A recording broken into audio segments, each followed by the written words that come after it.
The Renfield pennon fluttered above the seat of honor when Lord Geoffrey took Cecily by the hand and led her to the place that, for 30 years, had belonged to Rosamond.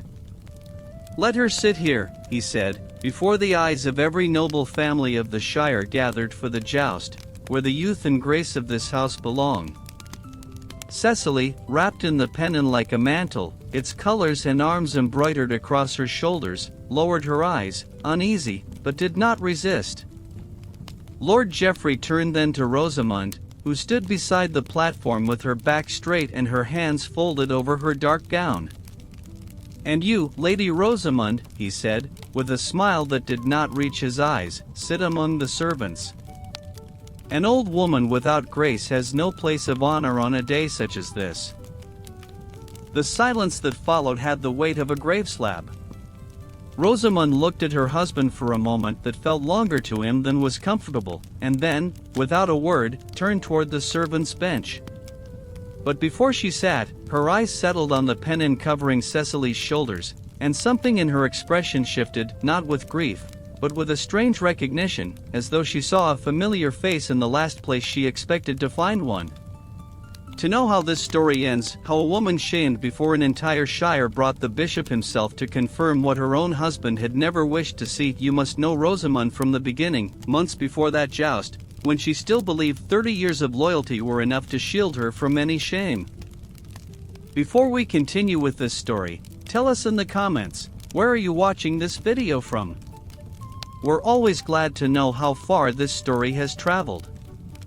To understand how we came to stand at that joust, we must go back some months, to a day when Rosamond still kept the manners accounts as she had for 3 decades, not knowing her own marriage was about to become the stage for the greatest public humiliation of her life.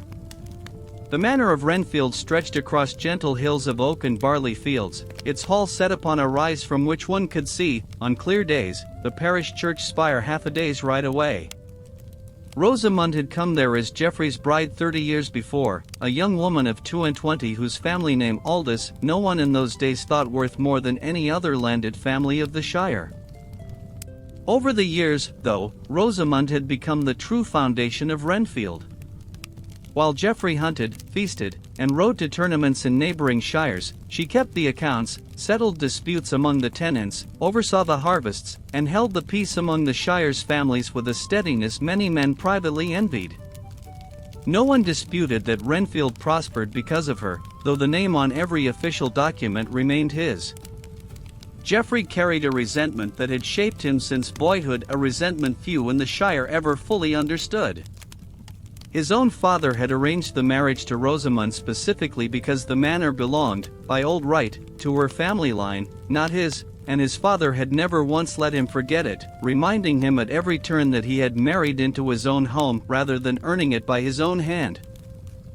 That old wound had festered quietly for 30 years, and now, with his father a decade in the grave, it had begun to seek release in ways Rosamond could not have foreseen. "I am not young anymore, Rosamond," he had told her one evening, months before the joust, staring into the fire with an expression she had never seen on him before. "And when I die, what will be said of me?" A man who governed his own wife's inheritance, and was reminded of it every day of his life. "You will be remembered as a man who kept 30 years of peace in this shire," she had answered, taking his hand. "That is no small thing, Geoffrey."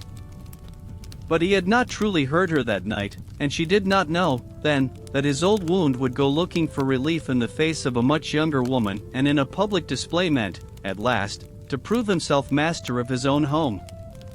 Cecily had come to Renfield the previous winter, a distant cousin's companion visiting the hall for a season.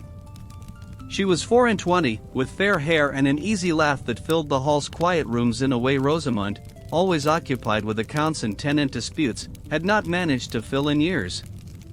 Rosamond did not blame Cecily entirely. She had watched, in the months that followed, how Geoffrey sought the girl's company more and more, how her laughter seemed to return something to him that 30 years of marriage apparently could not.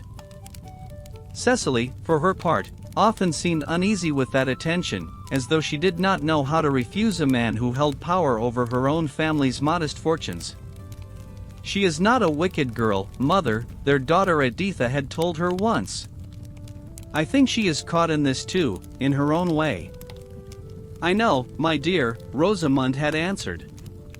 "But that does not make it hurt any less."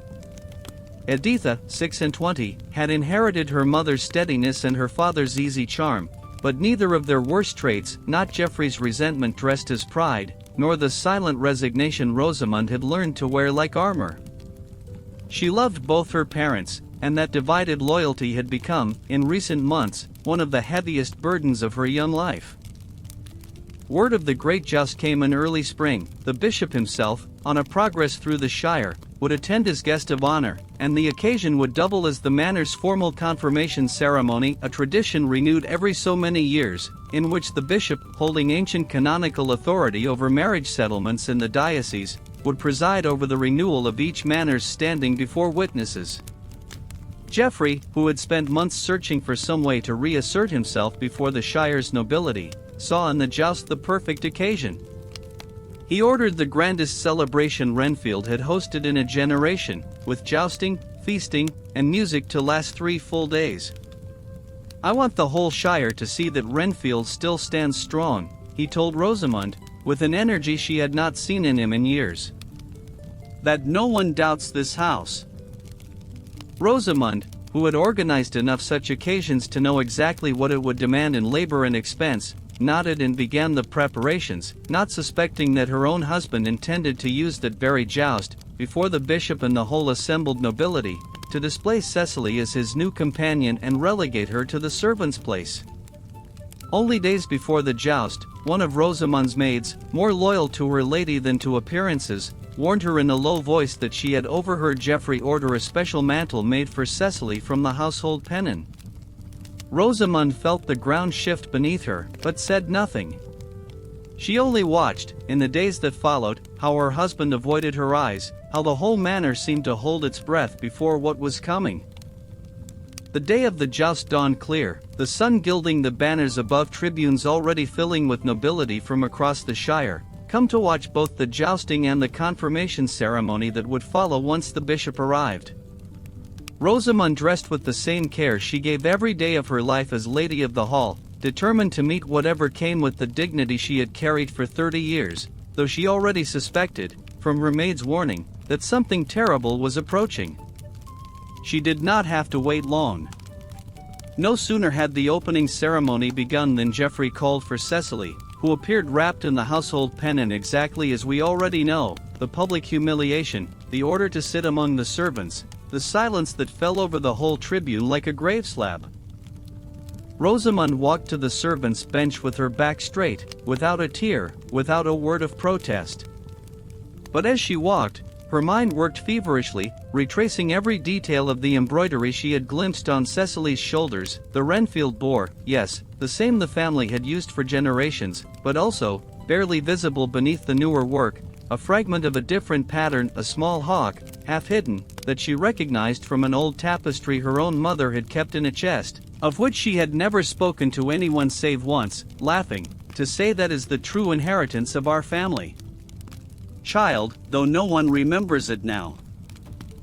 That night, unable to sleep, Rosamund rose from her own bed, no longer shared with Geoffrey for months now, and searched the bottom of her own chest for the few things she had inherited from her mother, dead when Rosamund was still a girl. Among yellowed letters and a worn rosary, she found a small folded parchment she had never read closely, written in her mother's hand in her final years. The words, half faded with time, spoke of the settlement Father Aldhelm keeps in the parish chest and mentioned, again and again, the name Renfield, not as Geoffrey's manor, but as something her mother called, without fully explaining, what is ours by right. Rosamund sat a long while, the parchment trembling faintly in her hands, feeling a piece of her own life she had never known was missing begin, slowly, to fall into place.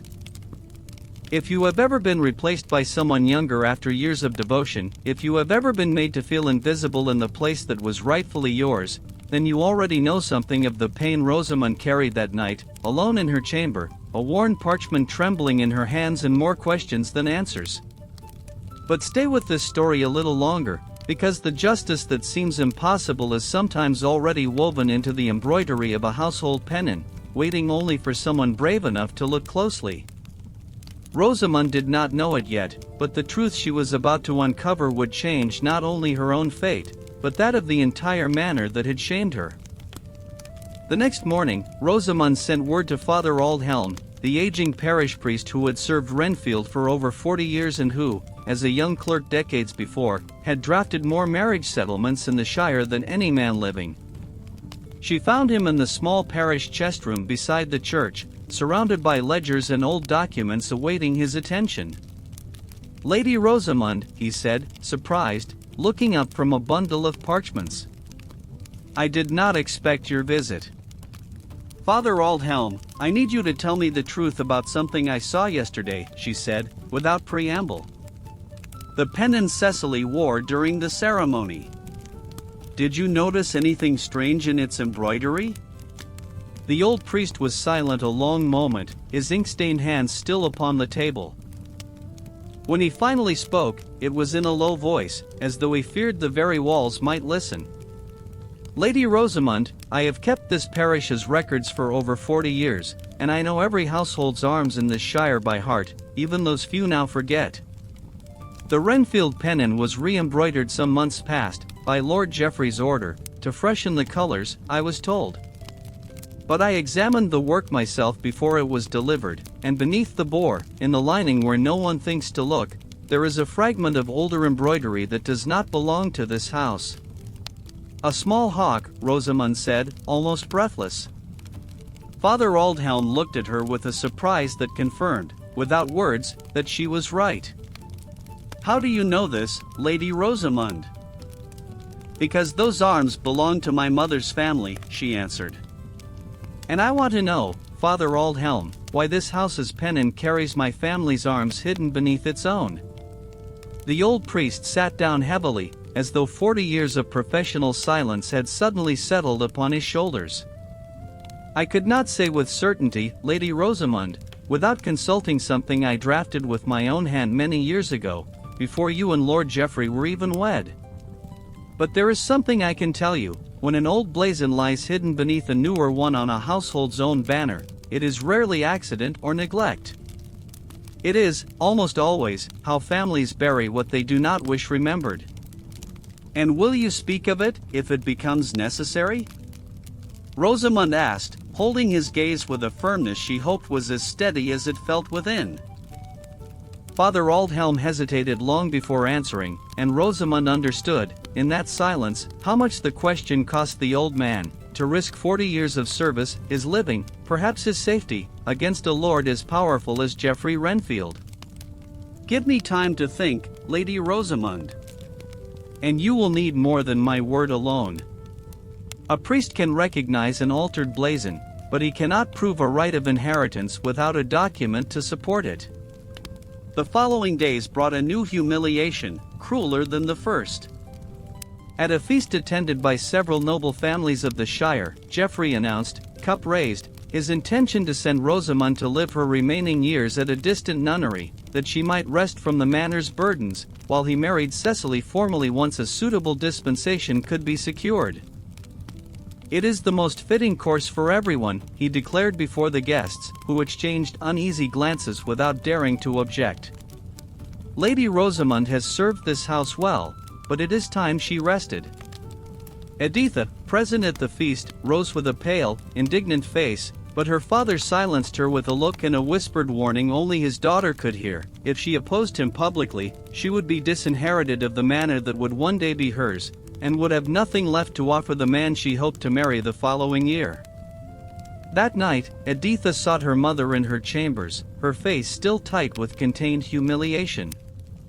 "I cannot allow this, mother. I will speak to father, whatever becomes of my inheritance." "No, not yet, my dear," Rosamund answered, taking her hands. "I need you to have patience a while longer. I am looking into something that may change everything, but I need time, and I need you to keep your position in the meantime. You may prove useful in ways your father cannot imagine." Editha, though frustrated by the waiting, trusted her mother as she always had, and that trust would become, in the weeks that followed, the quiet thread that sustained Rosamund's entire search for the truth. It was in those days of waiting, unable to sleep, that Rosamund began visiting the small parish chapel each dawn, kneeling before the image of Our Lady that her own mother had taught her to venerate as a girl. There, in the hush of morning, she prayed not for vengeance, but for clarity. "Give me strength to see this through," she whispered, "and if there is a truth hidden in all this, give me the courage to bring it to light, whatever the cost may be." It was during one such morning of prayer that Father Aldhelm found her in the chapel, waiting patiently until she had finished. "I have thought on your question, Lady Rosamund," he said, when she rose. "And I have decided I cannot continue serving this parish with an easy conscience if I know I am keeping silent about such a thing. But as I told you, my word alone is not enough. We need a document. Do you know where I might find one? Decades ago, before your own marriage, I drafted a marriage settlement for your mother's family, at your grandfather's request, containing a clause I have never once had cause to mention since. I kept a private copy in my own chest, out of an old habit of caution I could not myself fully explain at the time.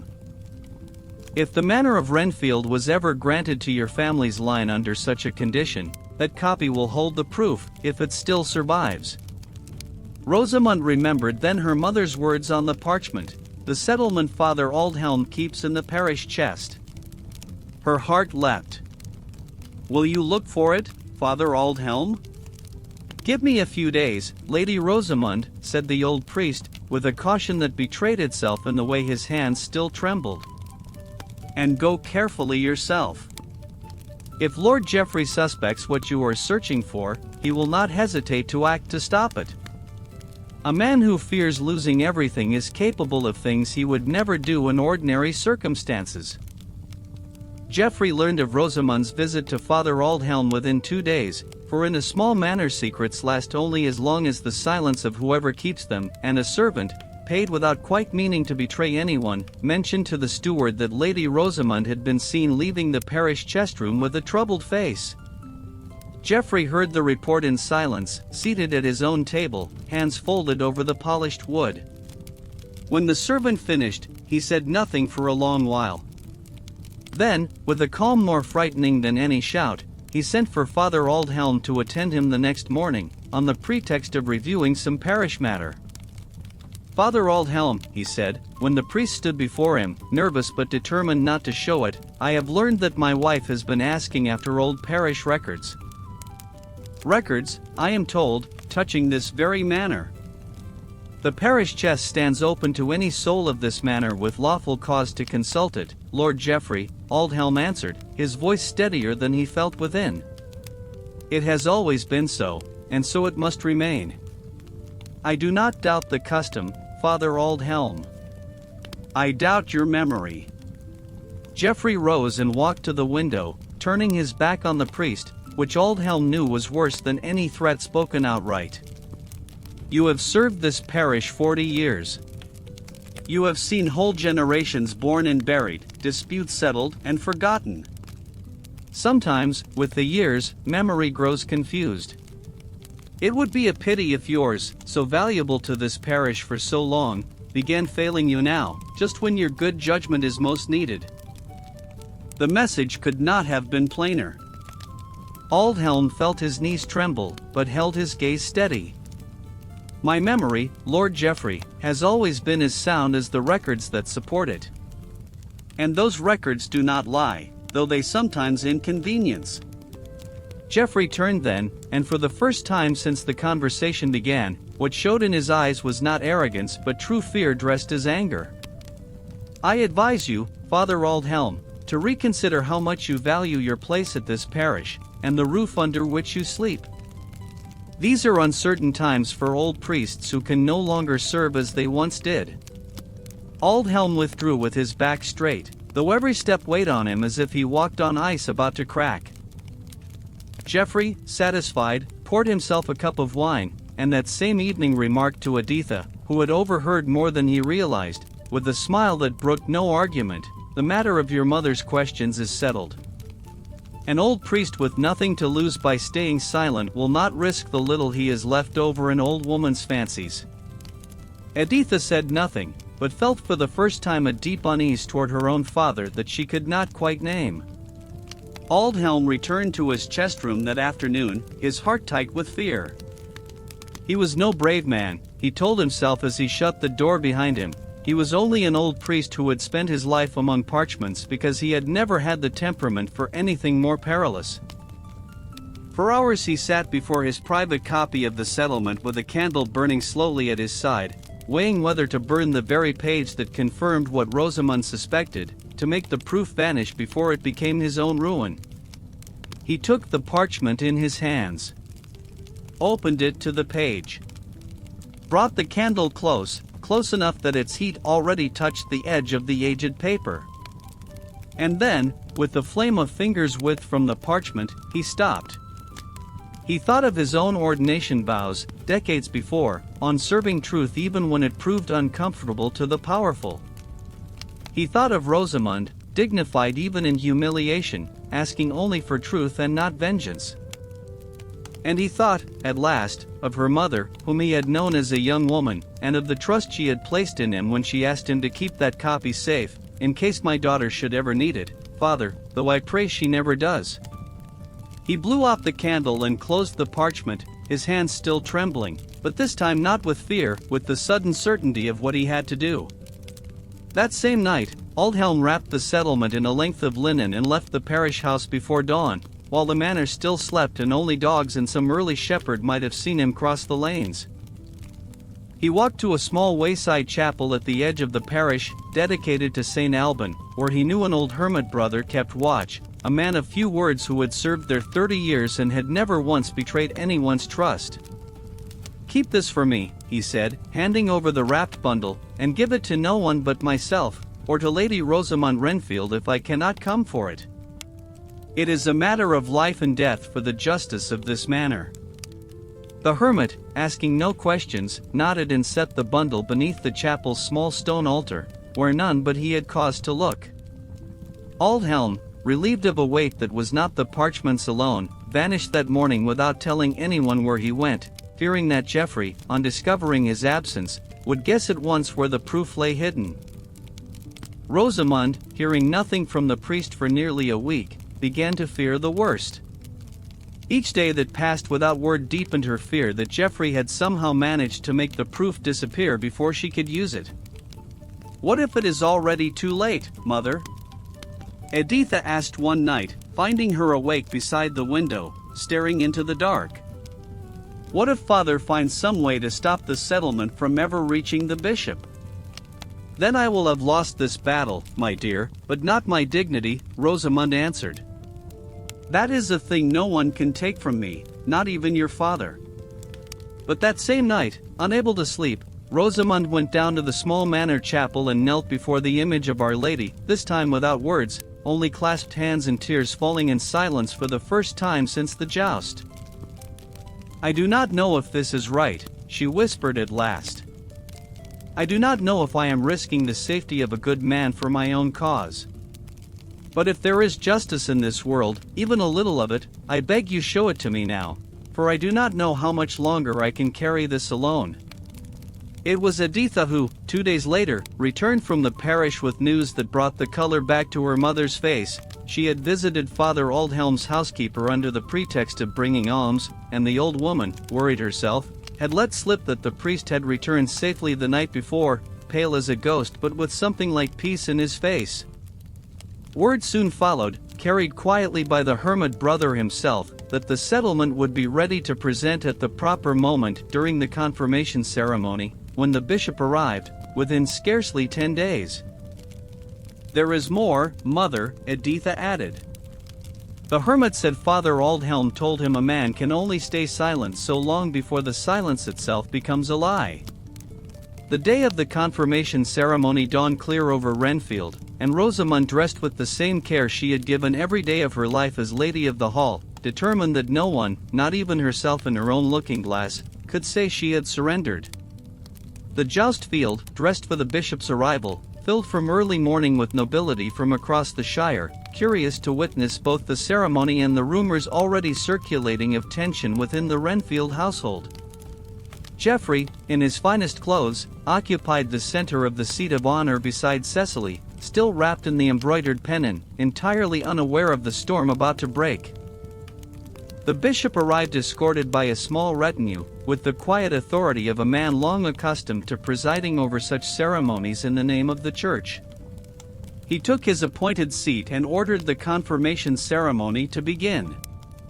Geoffrey stepped forward, ready to speak the ritual words that would renew, before witnesses, the manners standing.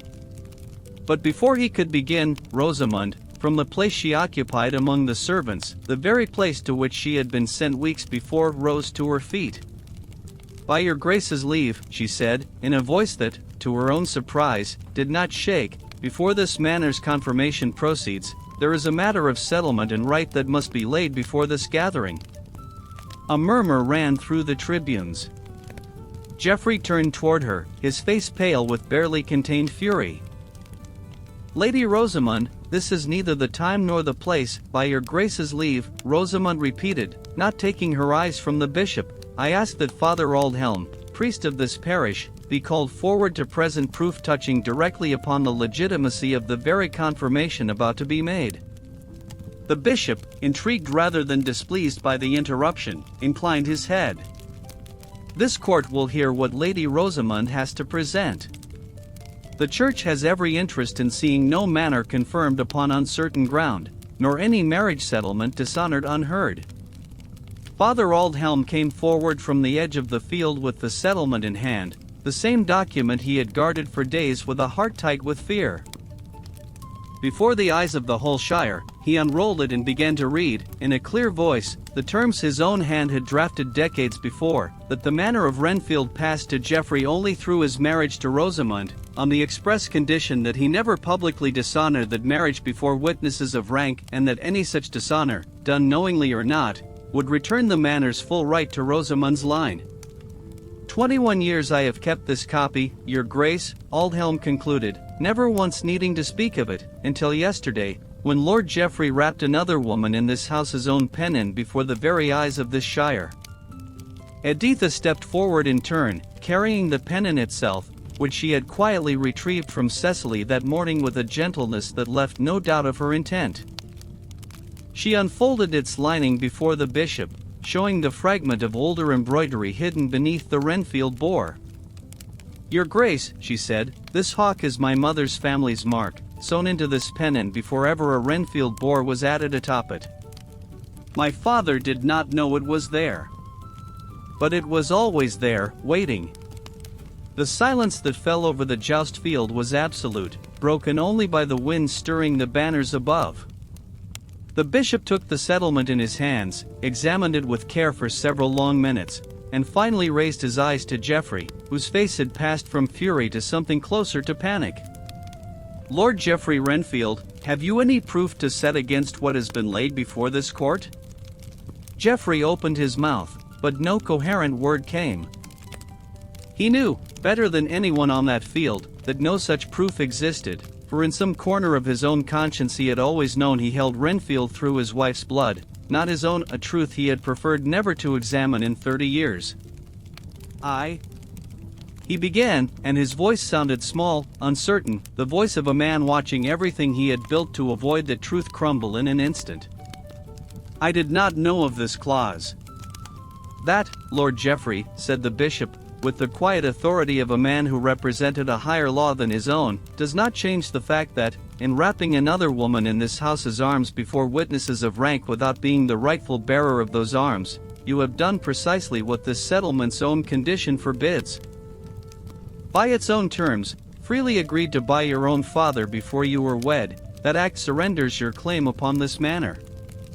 What followed was not the total ruin some on the field, hungry for poetic justice after years of whispered rumor about Geoffrey's treatment of his wife, might perhaps have expected. The bishop, after briefly consulting his own clerks, declared the manor of Renfield confirmed, by the settlement's own terms, in the name of Rosamond Renfield. "I do not seek my husband's ruin, your grace," Rosamond said, when it came her turn to speak again, surprising many present. "I know what it is to carry the weight of a name and a manor for 30 years. What I ask is that the truth so long hidden be acknowledged before this court in this whole shire, and that my daughter Editha be recognized as rightful heir of Renfield by both her parents' line." The bishop nodded, and so it was ordered. Cecily, freed from the pennon and from the impossible position Geoffrey had placed her in, withdrew from the platform in silent tears, and no one, not even Rosamond, spoke a word of reproach to her. If you have ever been replaced, if you have ever been made to feel that 30 years of devotion counted for nothing beside a younger face, then this story is, in part, yours too. Rosamond found no justice by shouting louder than the one who shamed her. She found it by holding the truth with patience, even when fear whispered that she should give up, even when everything seemed lost in the silence of a pennon embroidered twice. May this story remind you, if ever you feel the world discards you for the years you carry, that dignity is never mended with someone else's youth, but with the quiet certainty of knowing who you are, even when no one else seems to see it. And that justice, though it take 30 years to arrive, always finds its way back to the one who never stopped deserving it. That same evening, the joust field emptied at last. Rosamond found Cecily sitting alone near the stables, still in her festival gown but without the pennon, which she had returned to Editha with trembling hands. "Lady Rosamond," the young woman said, rising quickly, "I do not know what to say. I never wished to be part of this. Lord Geoffrey promised my family advantage if I agreed. I did not know how to refuse without ruining their prospects too." "I know, Cecily, and I have always known it," Rosamond answered, with a calm that surprised the younger woman. "I do not blame you. We were both, in different ways, pieces in the desperation of a man afraid of his own father's memory. I hope with all my heart you find, far from Renfield, the life you truly wish for yourself, not the one others decided for you without ever asking." Cecily, eyes filled with tears of relief and shame mingled together, could only nod before her family, informed of the day's events, took her home that same night, far from the manor and the eyes already beginning to whisper her name. Editha was formally confirmed heir of Renfield 2 years later, when she turned 8 and 20, in a ceremony far more modest than that turbulent joust, presided over by her mother with the same serene dignity that had carried her through the whole crisis. She married that same year the man she loved, no longer fearing her father might disinherit her for having stood for what was right. "I learned from you, mother, that patient silence is not weakness," she told Rosamond on her wedding day. "It is, sometimes, the hardest form of courage there is." Father Aldhelm continued serving the parish some years more, though with a reputation transformed. From a discreet, cautious old priest, he became known as the man who had dared speak truth before an entire manor, even at risk of his own living. He trained his own successor with a lesson he repeated often: "A settlement never lies, my son, though the men bound by it sometimes do." Geoffrey, stripped of the manor he had governed for 30 years but not of his life nor his personal title, retired to a smaller family property, far from Renfield, where he spent his last years in a silence many in the shire read as shame, and some, the more charitable, as a genuine if belated repentance. Rosamond, now Lady of Renfield by right of her own and not only by marriage, governed the manor nearly 2 decades more with the same steady hand she had always had, though now with the public recognition so long denied her. Each year, on the anniversary of that joust, she had a candle lit in the small wayside chapel where the hermit brother had once kept the settlement safe, not in memory of the humiliation, but as an offering of gratitude for the truth that, though delayed, always found its way back to the one who never stopped deserving it. Few at Renfield ever knew what it cost the bishop to make the decision he made that day on the joust field. He was not, as some imagined, a man who took pleasure in humbling a powerful lord before his own shire.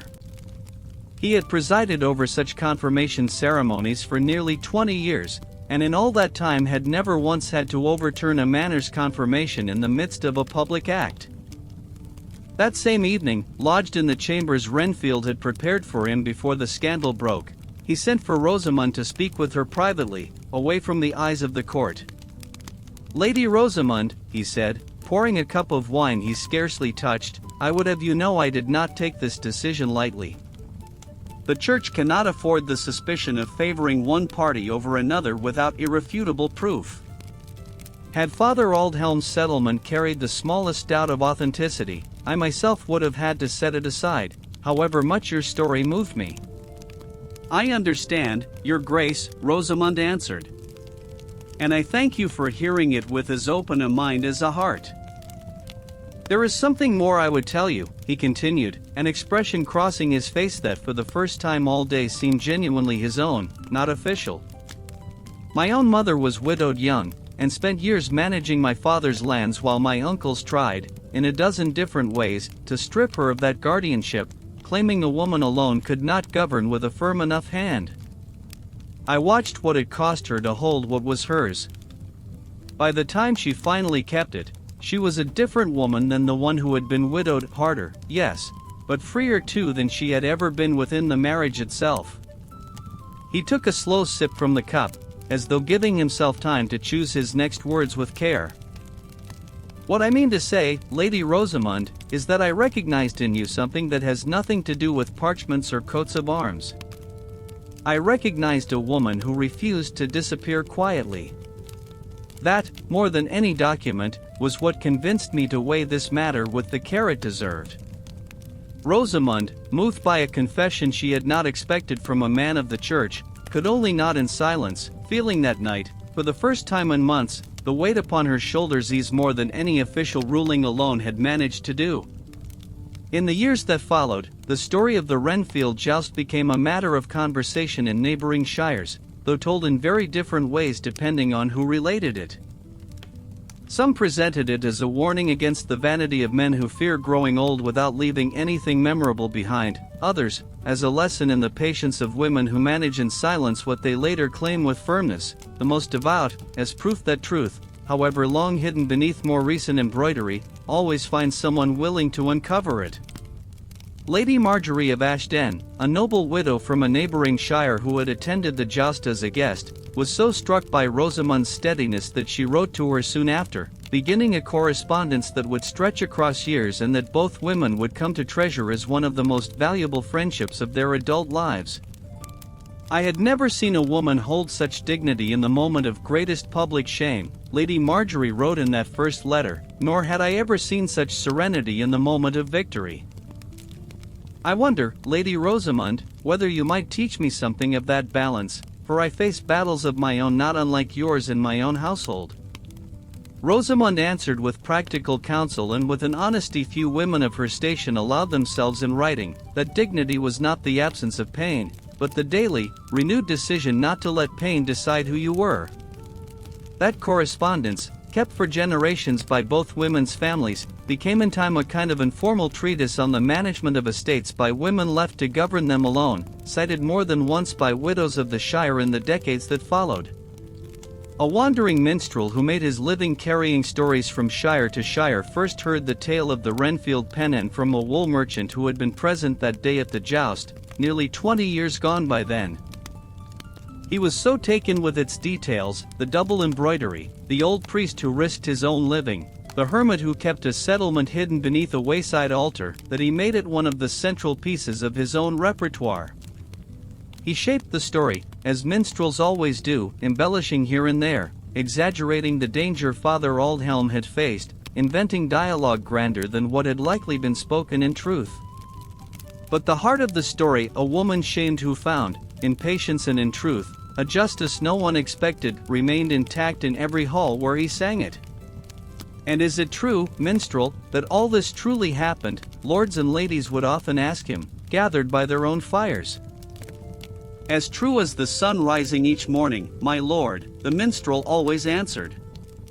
"And more important still, as true as this, that there are women in every shire of this realm who carry the same patience Lady Rosamond carried, waiting for the moment when truth finally reaches them." The tale traveled, over the years, even to the royal court itself, where a lady-in-waiting heard it sung one evening and, recognizing something of her own situation in the telling, sought out the minstrel afterward to ask where she might find this Lady Rosamond of Renfield.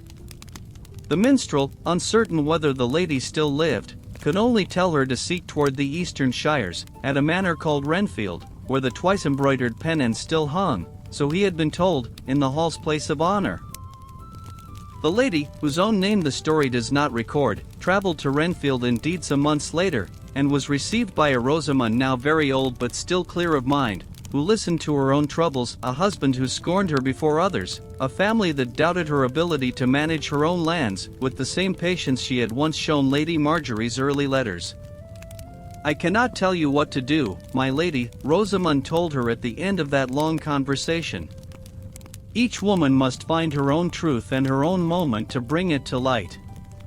But I can tell you this, keep every document, every letter, every parchment that might seem worthless today. One never knows which forgotten scrap of paper will one day be the very thing that returns to you all the world tried to take away." In the years that followed the joust, even before her formal confirmation as heir, Editha had to prove, again and again, that she was worthy of governing the manor her mother had secured for her at such cost. Not everyone in the Shire accepted the new order of things easily. Some families, long accustomed to dealing with Geoffrey, doubted that a young woman in her 20s, raised more on the manor's accounts than on the arts of war, could hold Renfield against the pressures of neighboring estates. The first test came scarcely a year after the joust, when the lord of a bordering estate, taking what he judged to be weakness after the Renfield scandal, attempted to claim a strip of borderland long disputed but never fully resolved. He sent his own men to raise a new boundary marker well within land that had traditionally belonged to Renfield. Rosamund, though no longer governing formally, counseled her daughter with the same practical wisdom she had applied for 30 years to the manor's troubles. "Do not answer with armed men, Editha, however much your blood urges you to. Answer with the very weapon that won us the joust, documented truth, presented before witnesses no one can question." Editha, following her mother's counsel, gathered the elders of both estates who remembered the original boundaries, had Father Aldhelm's own successor document their testimony with the same rigor once applied to the penance case, and brought the matter before a diocesan court before the dispute could turn into something graver. She won without a single drop of blood spilled, and the whole Shire took note. The new Lady of Renfield was not weak, only different from her father. 2 years later, Editha married the man she had waited for through all the turmoil, a modest but well-respected gentleman named Edmund, known in his own shire for managing his widowed mother's lands with an honesty that reminded Rosamund, though it took her some time to admit it, very much of her own late husband before bitterness had claimed him. "He reminds me of you, mother, before everything went wrong," Editha confessed one evening, not long after meeting him. "The way he speaks of the harvests, the accounts, the people on his land. Not from obligation, but genuine care." "Then you have chosen well, my dear," Rosamund answered, with a smile that could not hide how deeply it moved her to see her daughter fall in love with a man she herself might have chosen. They married the following year, in a ceremony far more modest than the turbulent joust that had marked the family's life years before, but with a genuine joy that stood in sharp contrast to the still fresh memory of that public shame. Rosamund, presiding as Lady of Renfield, could not hold back tears at seeing her daughter take Edmund's hand before the very bishop who, years later, would formally confirm Editha as rightful heir of the manor. Edmund proved, over the years, as capable a partner as Rosamund had predicted. Together, he and Editha managed Renfield with a partnership that became a model for other families in the Shire, where the old custom of keeping wives at the margins of estate decisions slowly began to yield before the example Renfield offered. "Never forget, Edmund, what it cost my mother to be recognized as something more than a lord's wife," Editha told him one night, not long after the birth of their first daughter. "I want our daughter to grow up knowing she may be whatever she wishes to be, without anyone sending her to sit among the servants for daring to grow old or to think for herself." That daughter, christened Rosamund after her grandmother, grew up hearing the story of the twice-embroidered pennon told so many times by her own grandmother that she came to know it by heart, and it would be she, many years later, who insisted the original pennon, its double embroidery finally understood and restored, both blazons honored equally, be displayed permanently in the hall's place of honor, not hidden nor concealed, but in plain sight of all, a permanent reminder that no truth deserves to spend whole generations hidden beneath the embroidery of a more recent lie. Of Cecily, the Shire learned little in the years immediately following the joust, save the usual whispers that follow any young woman caught up in a scandal of such size, that she had fled with her family to distant lands, that shame had driven her into a nunnery, that she would never again show her face in society. Few of those rumors proved true. What actually happened, as would only become known many years later through a letter Cecily herself, by then an old woman, sent to Rosamond shortly before her death, was something far simpler and, in its own way, far more dignified. Her family, ashamed but not unkind, had taken her back without excessive reproach, and she, freed for the first time in years from the obligation of pleasing a powerful man, had spent the years that followed pursuing something she had never been able to while at Renfield's court, learning to read and write with real fluency, a luxury her family had never been able to afford in her girlhood. "I never thanked you properly, Lady Rosamond, for the way you spoke to me that afternoon by the stables," she wrote in that final letter. "I expected your scorn, and perhaps deserved it, and instead I received your compassion. I have not forgotten that lesson in all the years since, that one may demand justice without destroying someone who was, in her own way, also a victim of circumstance." Cecily married, years after leaving Renfield, a modest cloth merchant from her hometown, a quiet, patient man who treated her, in her own words, as an equal, not as a trophy nor a shame to hide whenever guests arrived. They had 4 children, and Cecily, making use of her own late education, helped found a small school for girls in her town, something nearly unheard of in a shire where girls' education was rarely considered a priority. Rosamond, receiving that letter and news of Cecily's death soon after, had a mass said for her soul without hesitation, just as she had for Geoffrey years before, and kept the letter among her own most treasured papers, beside her mother's parchment that had begun the whole search for the truth. "Why do you keep that letter with such care, Mother?" Editha asked once, finding her rereading it on a winter afternoon. "She was part of your humiliation. And she was part of my freedom too, my dear, though she herself never fully knew it," Rosamond answered. "If Cecily had never worn that pennon that afternoon, perhaps I would never have looked so closely at the embroidery on her shoulders, and perhaps I would never have remembered my mother's own tapestry. Justice comes by the strangest roads sometimes, my dear, and it would be ungrateful of me not to acknowledge it." Rosamond died at 180, in the same chamber of Renfield Hall where she had spent most of her adult life, in springtime, with the windows open to the warm air of the barley fields she had always loved, surrounded by her grandchildren, with Editha holding her hand until the very last moment. Her final words, as those present would later recount, concerned neither the joust, nor Geoffrey, nor even the justice she had finally won. They were, simply, practical instruction given to her own granddaughter, young Rosamond, who carried her name. "Care for the pennon, child. Not as a trophy, but as a reminder. And when someone tries to tell you your voice does not matter, that you are too old, too quiet, too whatever it may be to deserve a place of honor, remember that truth need not shout to be heard. It need only find someone willing to wait for the right moment." Rosamond's funeral drew nobility from across the Shire and beyond, many of whom had barely known her in life but had grown up hearing, in one form or another, some version of her story, told beside the fire on long winter nights long before most of them were born. The restored pennon, both blazons, the Renfield boar and the Aldous hawk, embroidered side by side in equal honor, continued to hang in the hall's place of honor for generations, surviving wars, distant and careless airs, small fires, and whole rebuildings of the old hall, and the slow wearing of time that erases most human stories without leaving even a single thread of memory behind.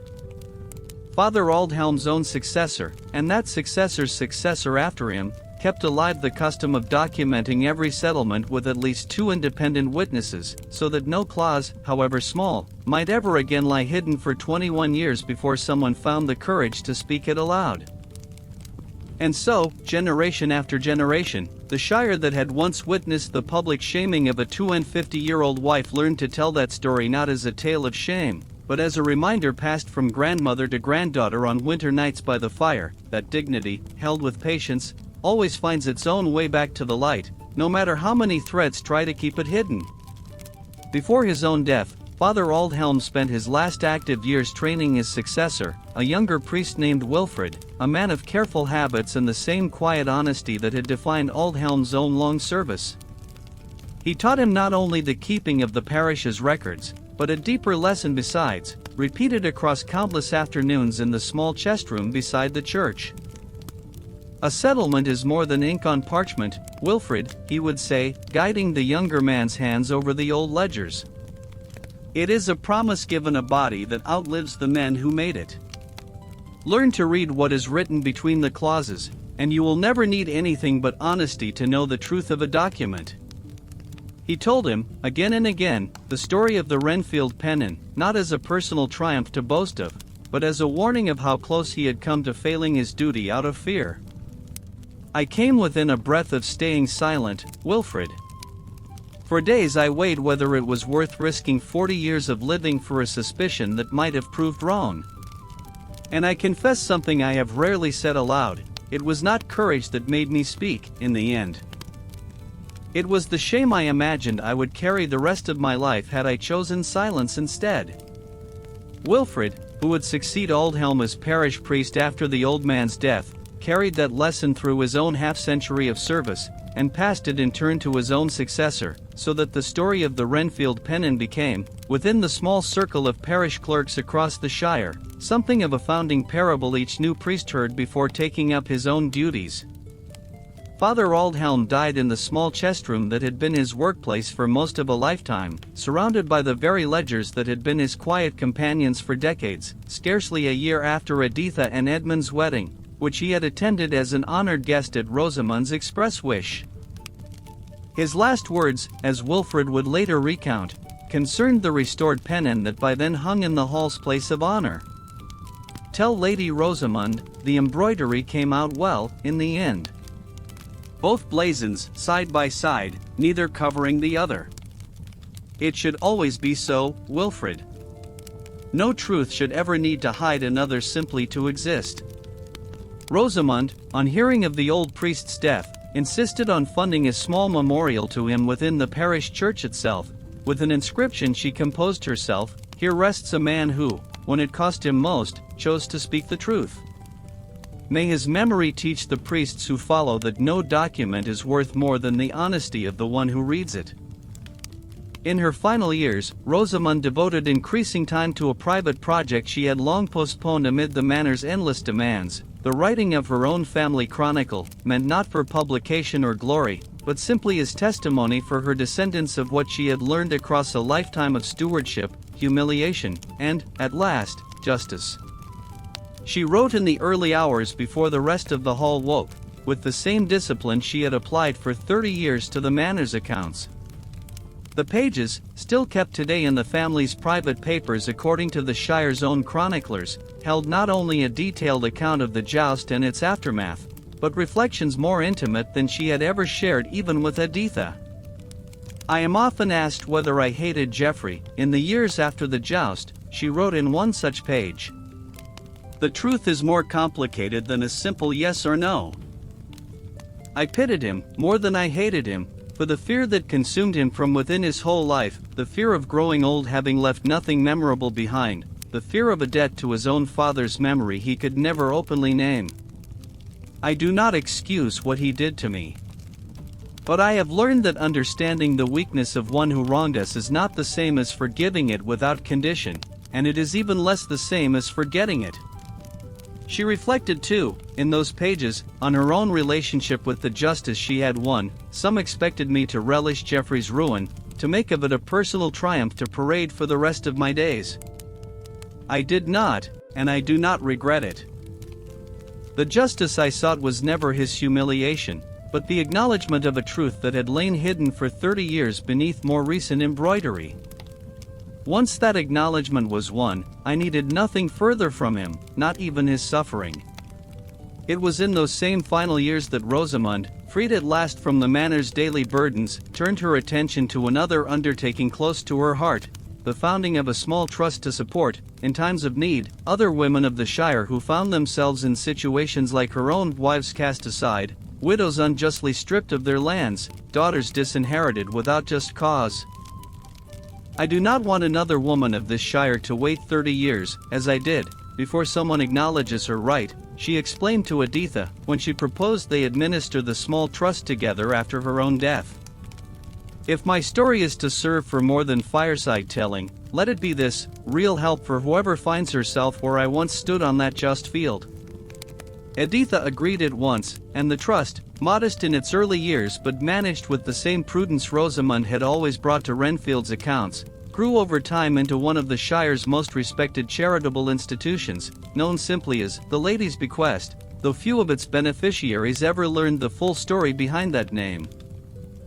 Many years later, when Rosamund was an old woman with hair gone entirely white but a back still straight, one of her granddaughters, Editha's own daughter, asked her, as so many times before, to tell the story of the pennon embroidered twice.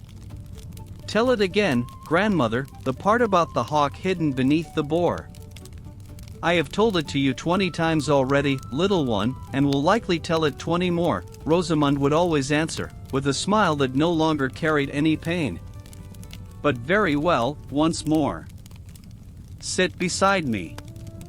And she would tell it, with the same precise details every time, how she had recognized the fragment of older embroidery beneath the Renfield boar, how Father Aldhelm had risked 40 years of service to speak the truth, how a hermit brother had hidden a settlement beneath a wayside altar for fear of a powerful man's reprisal. "And were you not afraid of grandfather, grandmother?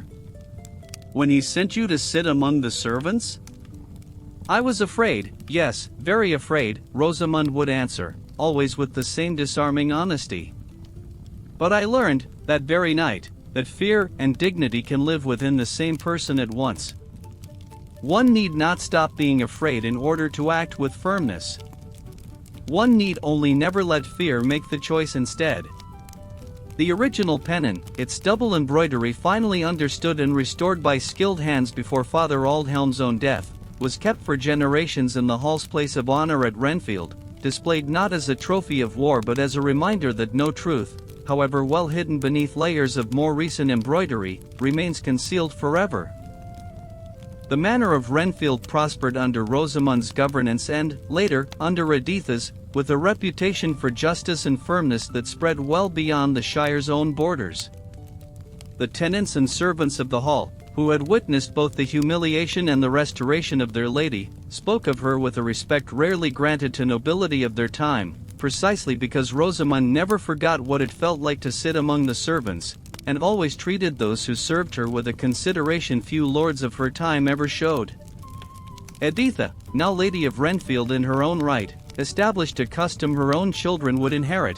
Whenever a new pennon was made for the household, its embroidery was always carried out in the presence of at least 2 independent witnesses, one of them always the parish's own record keeper, so that no coat of arms could ever again be hidden beneath another without leaving some trace behind.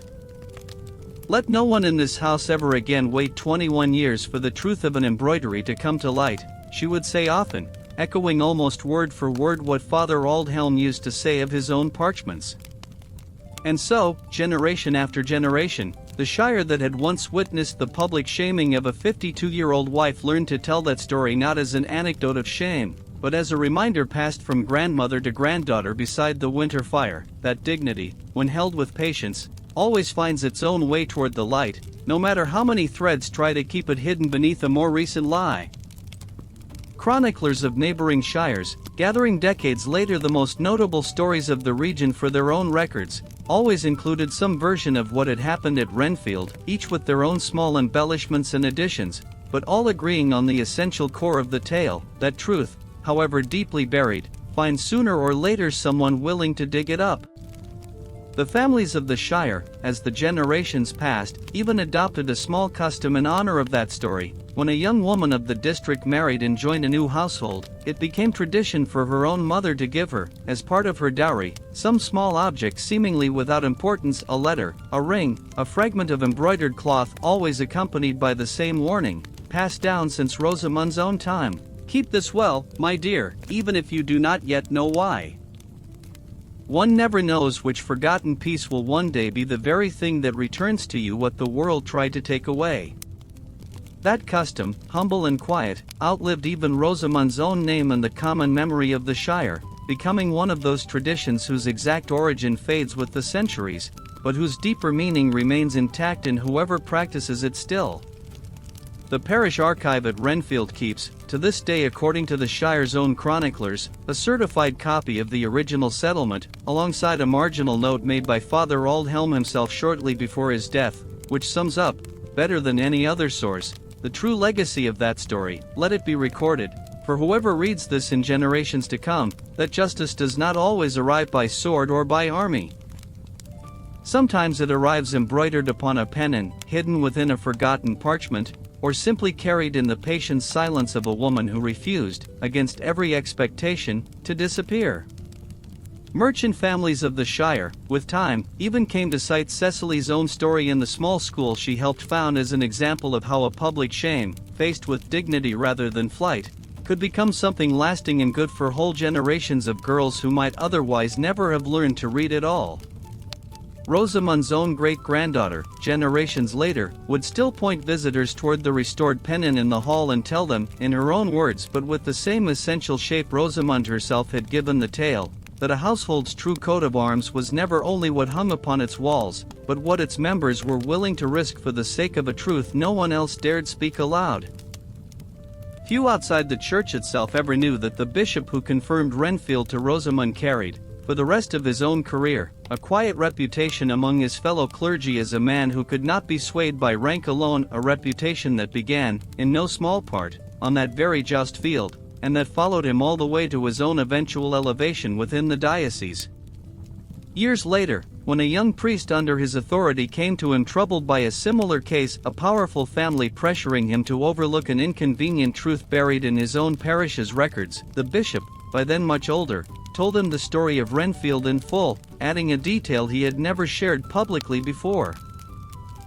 "I nearly did not go to examine that settlement myself, you know," he confessed. "My own steward advised against it, warned me that confirming a woman's claim over a sitting lord's would make enemies of half the Shire's nobility. I very nearly listened to him." "What changed your mind, your grace?" the young priest asked. "A single sentence, spoken by an old parish clerk with more courage than I credited him for at first," the bishop answered.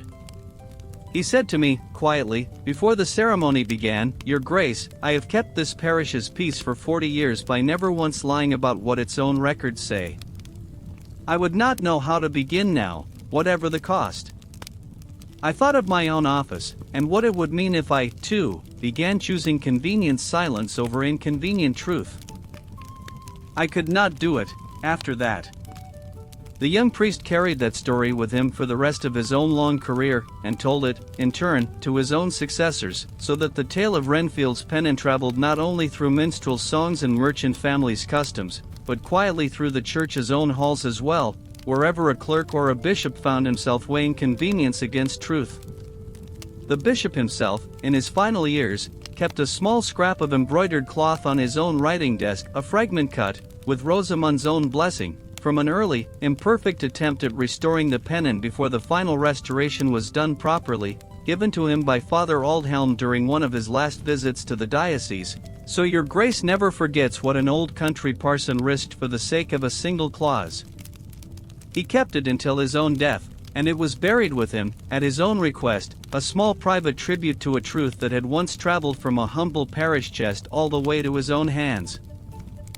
Wilfrid, Father Aldhelm's own successor, lived to a very old age himself, long enough to baptize 3 generations of the Renfield family and to tell the story of the pennon so many times to visiting travelers that the parish's own choirboys could recite whole passages of it without prompting, having overheard it so often from the church steps. "You tell it differently each time, Father Wilfrid," one young chorister observed once, after hearing yet another telling. Sometimes the hawk is bigger, sometimes smaller. Sometimes Father Aldhelm nearly burns the parchment, sometimes he only thinks of it. Wilfred laughed then, a rare and unguarded thing for a man of his usual careful gravity, the sound echoing pleasantly off the old stone walls of the small chest room. That is the nature of a story worth telling, my boy. The bones of it never change, a woman wronged, a truth hidden, a priest who found his courage just in time. But the flesh of it grows a little with every winter it survives, the way a tree grows a new ring each year without ceasing to be the same tree. Do not worry yourself over which telling is most exact. Worry instead over whether you have understood what it teaches. And what does it teach, Father? That the quietest people in a room are often the ones who could undo the loudest man in it, if only they are given time enough, and the courage to use it, Wilfred answered. Remember that, the next time you are tempted to judge a person's worth by how much noise they make. The hall at Renfield itself changed hands many times across the long centuries that followed, as all such ancient halls eventually do, passing quietly through marriages and inheritances and the occasional dispute that carried the family name in directions Rosamund herself could never possibly have foreseen from her own quiet chamber. But the pennon itself remained through all of it, faithfully restored and carefully re-restored again as its old threads wore gradually thin with age, each new lord and lady of the hall inheriting not only the land itself and its yearly rents, but also the quiet, unspoken obligation to keep both blazons visible, side by side and equally honored, exactly as Rosamund herself had insisted upon that day at the joust field, so many long winters ago now. Travelers who happened to stop at Renfield in later centuries, knowing absolutely nothing of the family's long and complicated history, would sometimes ask why so modest and unassuming a hall kept so fine and unusually old a pennon on such careful, deliberate display, carefully framed and gently lit even on the most ordinary of days, as though it were some holy relic worthy of veneration rather than merely old cloth and faded thread.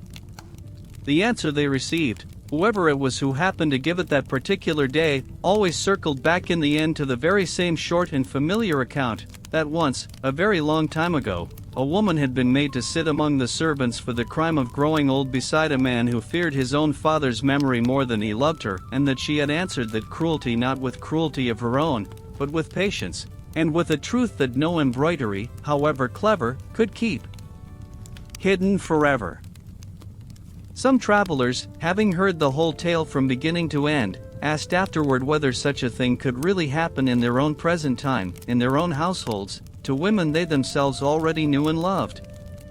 The keeper of the hall, whoever happened to hold that particular office in whatever generation it was asked, always gave back the very same quiet, measured answer, that yes, it had certainly happened before, and would very likely happen again somewhere, to someone else entirely, for as long as pride and fear moved men to seek comfort in another's humiliation, but that the pennon hung there still, precisely so that anyone who looked upon it might remember how such a story could end instead, if only patience and truth were given their proper time. And so the household pennon of Renfield remained where it had always belonged, mended and whole, hanging quietly above the great hall long after every guest of that distant joust had gone to dust, a plain length of cloth that had once, for a single terrible afternoon, been made to carry a lie, and that carried, ever after, nothing but the truth.